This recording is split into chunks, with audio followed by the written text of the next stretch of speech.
चलो भाई, आज है सेशन 2। और एक बार मैं पुराने सेशन का रिकैप दे देता हूँ कि पुराने सेशन में हमने क्या किया था। तो पुराने सेशन में बेसिकली हमने बेसिक चीज़ें जानी थी। तो उसमें हमने देखा सबसे पहले कि हमको क्या पढ़ना है, क्यों पढ़ना है, किस लिए पढ़ना है, उसका ज़रूरत क्या है, उसकी नीड क्या है, वो वर्थ है कि नहीं है, उसके अंदर फ्यूचर कैसे बना सकते हैं, कौन कर सकता है, कौन नहीं कर सकता है।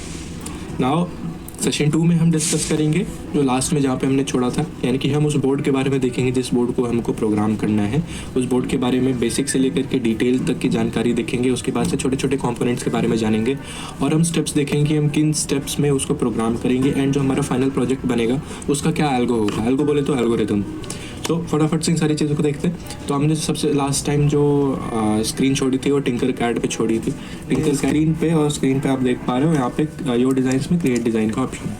इसके अंदर अगर वो 3D डिज़ाइन बनाना है तो आप इसके ऊपर जाना, सर्किट बनाना है तो इसके ऊपर, और कोड ब्लॉकिंग करना है तो इसके ऊपर। तो हम सर्किट बनाते हैं और यहाँ पे एक स्क्रीन दिखेगी। इस स्क्रीन के अंदर इस जो राइट वाला पैनल है ना, राइट वाले पैनल के अंदर आपको कई सारे कंपोनेंट्स दिखे होंगे छोटे छोटे। और अगर आप 12th पास हैं तो इसमें से कई सारे कंपोनेंट्स के बारे में आप जानते भी होंगे। अगर आप 10th पास है तो आप रजिस्टर के बारे में, एलईडी के बारे में जरूरी जानते होंगे। मोटो पे आते हैं तो हमको हमारा जो मोटो है वो ये आर्डिनो का बोर्ड है। तो अगर इस पर क्लिक करके इधर मैं स्वाइप करूँगा ना तो ये यहाँ पे हम इसको प्लेस कर सकते हैं। तो मैं इसको यहाँ पे प्लेस कर देता हूँ। उसके बाद इसके बारे में एक एक करके जानते हैं कि ये है क्या, इसके अंदर क्या क्या चीज़ें होती है, हर चीज़ का मतलब क्या होता है, इसके अंदर ये जो लिखा हुआ है इसका क्या मतलब है। क्योंकि ये सारा हमको जानना जरूरी है, क्योंकि जब हमको वायरिंग करनी पड़ेगी तो इसी के अंदर वायरिंग करनी है। तो हमको एक इंटीग्रेटेड सर्किट चिप को, जिसको हम आईसी बोलते हैं, और प्रोग्राम करना किसकी हेल्प से, इस पूरे बोर्ड की हेल्प से, जिसको हम बोलते हैं आर्डिनो बोर्ड। तो ये जो आईसी होती है ना, ये वाली होती है आईसी। इस आईसी का नाम ना एटमेगा है, और हर आईसी का अपना अलग अलग मॉडल कोड होता है। तो इसका कोई मॉडल कोड होगा, इसका नाम एटमेगा है। तो ये जो एटमेगा है ना, इस एटमेगा को हम प्रोग्राम करते हैं इस पूरे बोर्ड की वजह से। तो ये बोर्ड बेसिकली हमको एक इंटरफेस प्रोवाइड करवाता है। तो हम ऐसा बोर्ड खुद भी बना सकते हैं, वो भी हम बनाएंगे आगे आने वाले समय में। हमको खाली ये आईसी चाहिए होगी, ये कुछ क्रिस्टल्स वगैरह, ये रेजिस्टेंस वगैरह चाहिए होंगे, डायोड चाहिए होंगे, एक कैपेसिटर चाहिए होगा। हम ऐसा खुद का अपना बोर्ड बना सकते हैं, लेकिन प्रोग्राम करने के लिए हमको इसी बोर्ड के अंदर लगानी पड़ेगी आईसी। ये अभी हम सिमुलेशन में देख रहे हैं कि आईसी इसके अंदर फिक्स है बस, बट हम इसको निकाल सकते हैं। तो ये बोर्ड एक ऐसा वर्क कर सकता है कि बोर्ड के अंदर आईसी डालो, प्रोग्राम करो, निकालो, आईसी डालो, प्रोग्राम करो, निकालो। This is a business bro. इस वाली रो पे आते हैं। ये वाली जो रो है ना, इसमें ये पूरा यहाँ से लेकर के यहाँ तक आपको ये पिन्स वाले सॉकेट्स दिख रहे हैं छोटे छोटे से, इनको हम बोलते हैं डिजिटल पिन वाली लाइन। तो इसके अंदर सारे डिजिटल पिन होते हैं, लेकिन इस डिजिटल पिन में ना 2 कॉन्फ़िगरेशंस हो जाती है। मैं बताता हूँ कौन कौन सी। इस डिजिटल पिन में 2 कॉन्फ़िगरेशन कौन कौन सी हो जाती है। सबसे पहले आता है आपका PWM वाले पिन्स, और एक आते हैं नॉर्मल इनपुट आउटपुट पिन्स। तो जो PWM वाले पिन्स होते हैं ना, वो क्या करते हैं कि आपके डिजिटल सिग्नल को एनालॉग सिग्नल में कन्वर्ट करते हैं। अब डिजिटल सिग्नल और एनालॉग सिग्नल क्या होता है, देखो, एक सिग्नल होता है 0 और 1 में। 0 मतलब होता है ऑफ और 1 मतलब होता है ऑन। और एक सिग्नल होता है जो आपको वैल्यूज़ देता है। वैल्यूज़ देता है कैसे, जैसे कोई भी इनपुट डिवाइस है, वो हमको वैल्यू दे रहा है 255। तो ये एक एनालॉग सिग्नल है। अब इस एनालॉग सिग्नल को ना आपको डिजिटल सिग्नल में कन्वर्ट करना पड़ेगा। अब इस एनालॉग को डिजिटल में कन्वर्ट करने के लिए जो मैकेनिज्म लगता है ना, उसको बोलते हैं PWM। PWM का मतलब होता है pulse width modulation. Pulse width modulation क्या होता है, ये डिजिटल को एनालॉग में कैसे चेंज करता है। जो उसकी पल्स आ रही होती है सिग्नल की, उस पल्स को क्या करता है, उसकी विड्थ जो भी होती है उसको मॉड्यूलेट कर देता है। मॉडेम का नाम सुना होगा, मॉड्यूलेटर, डीमॉड्यूलेटर। तो क्या करते हैं, वो मॉड्यूलेशन का काम करते हैं। तो वो डिजिटल टू एनालॉग मॉड्यूलेट डिमॉड्यूलेट करते हैं, फिर एनालॉग को डिजिटल मॉड्यूलेट डिमॉड्यूलेट कर देते हैं। तो क्या होता है, सिग्नल्स का ट्रांसफ़र आसान हो जाता है। तो PWM वाली जो पिन्स होती है ना, वो यही काम करती है। और जो नॉर्मल पिन्स होती है उसके अंदर हम इनपुट आउटपुट के लिए रेफरेंस डाल सकते हैं। तो 2 से लेकर के 13 तक हम नॉर्मल पिन्स रख सकते हैं। हमको कोई ऐसी ज़रूरत नहीं कि PWM में PWM डालेंगे, उसके अंदर वो डालेंगे। लेकिन हाँ, जिसके सामने आप ये अप्रॉक्सीमेशन का साइन देख रहे हो ना, ये वाले होते हैं PWM वाले पिन्स। उसके बाद देखो भाई, उसके बाद ना हमारे पास एक तरीका होता है कम्युनिकेशन का, कि ये जो कंप्यूटर है वो किसी और डिवाइस से कैसे कम्युनिकेट कर सकता है, क्योंकि इनके पास कोई इंग्लिश हिंदी की लैंग्वेज नहीं है। तो ये क्या करते हैं, सीरियल कम्युनिकेशन करते हैं। सीरियल कम्युनिकेशन के लिए क्या होता है, मान लो कि यहाँ पे ये हमारा बोर्ड है, इस बोर्ड को इस डिवाइस से कोऑपरेट करना है, यानी कि डेटा जो है रीड करना है या फिर उसके अंदर राइट करना है। तो क्या करेगा, 2 वे सीरियल कम्युनिकेशन यूज़ करेगा। या एक पहला तो ट्रांसमिट करेगा और दूसरा वो रिसीव करेगा। तो जो ट्रांसमिट करने वाला पिन होता है ना, वो ट्रांसमिट करने वाला पिन होता है 1 और जो रिसीव करने वाला पिन होता है वो होता है 0। तो अगर आपको ट्रांसमिशन में दिक्कत आ रही है सेलुलर कम्युनिकेशन में, तो आपको पिन 1 पे चेक करना है कि पिन 1 पे मैंने लगाया है या नहीं लगाया ट्रांसमीटर, ठीक है। तो वो सारी बातें हम बाद में देखेंगे ज़रूर। उसके बाद से आपको कैसे पता चलेगा TX RX ऑन है या फिर नहीं है। देखो TX होता है ट्रांसमिशन और RX होता है रिसीव करने वाला। तो अगर TX RX ऑन होगा ना तो ये वाली दोनों LEDs चल जाएगी। ये वाली LED होती है और ये जो L लिखा है ना, ये LED इसकी बिल्ट इन LED होती है टेस्ट करने के लिए। बेसिकली ये बिल्ट इन LED कभी कभी ब्लिंक करती है, कभी नहीं करती है, तो इसका अपना अलग फंक्शन होता है, उसको देखेंगे।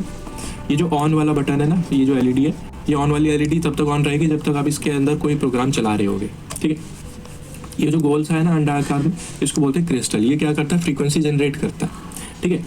ये PC में कनेक्टेड होता है, ये वाला USB, और यहीं से प्रोग्राम आता है इसके अंदर और ये प्रोग्राम IC में जाता है। फिर IC इधर डेटा पिन्स में वगैरह वगैरह में इसको सारा जो प्रोग्राम है वो इनपुट देती है, ठीक है। ये जो आपको दिख रहा है कनेक्टर सा, ये 5 वोल्ट की सप्लाई है कि अगर आप PC में नहीं लगाए हो, इस पूरे बोर्ड को उठा करके आप लगाना चाहते हो, तो इस 5 वोल्ट की सप्लाई में आप किसी 5 वोल्ट वाले जो भी आपका ट्रांसफार्मर है उसके अंदर से इसको सप्लाई दे दो, तो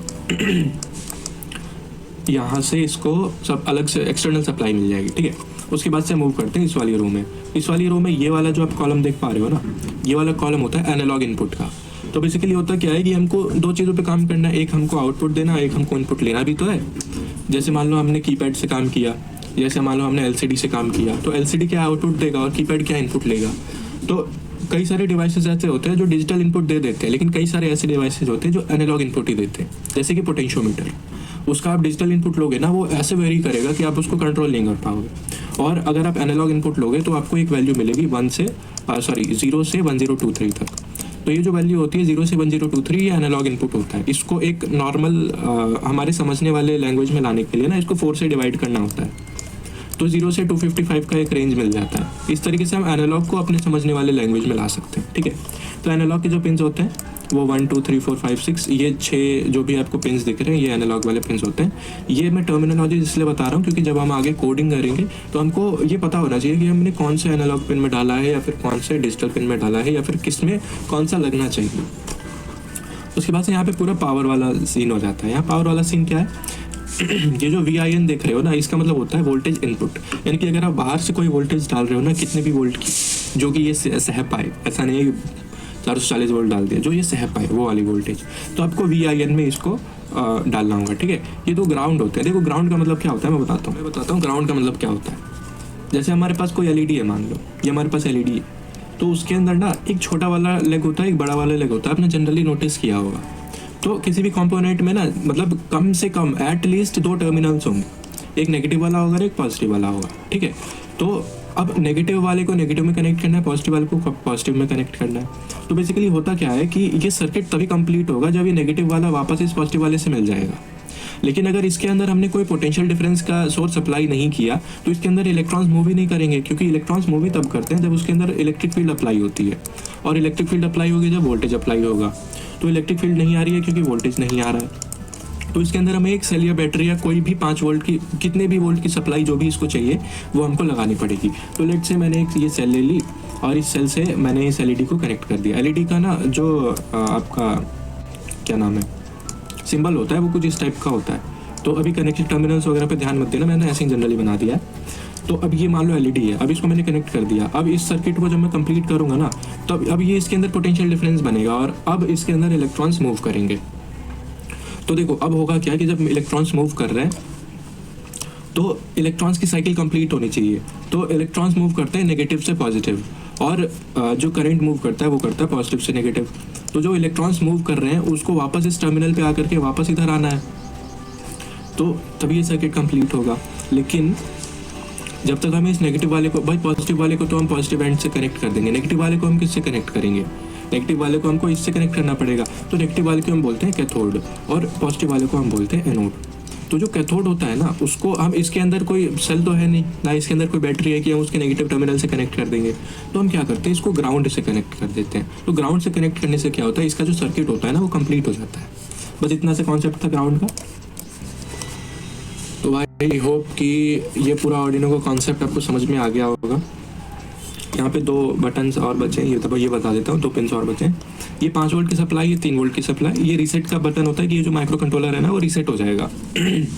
और ये आईओ रेफरेंस होता है। आईओ रेफरेंस मतलब क्या होता है कि इनपुट आउटपुट रेफरेंस बताते हैं इसके अंदर हम लोग कि इनपुट यहाँ से जाएगा या फिर आउटपुट यहाँ से जाएगा, वो बता रहे हैं। और ये जो एनालॉग रेफरेंस होता है ना, ARF, ये होता है आउटपुट वोल्टेज अगर हम एनालॉग को दे रहे हैं तो इसके अंदर जाता है। और ये ग्राउंड के, तो टोटल 3 ग्राउंड के पिन होते हैं, कहीं भी लगा लो, किसी में भी लगा लो, कुछ फ़र्क नहीं पड़ता, ठीक है। तो भाई इसको जानना ज़रूरी था क्योंकि हम इसी के अंदर प्रोग्रामिंग करने वाले सेशन में हमने कवर किया कि आर्डिनो क्या है, कैसे काम करता है, क्या इसके अंदर की सीन्स हैं सारे।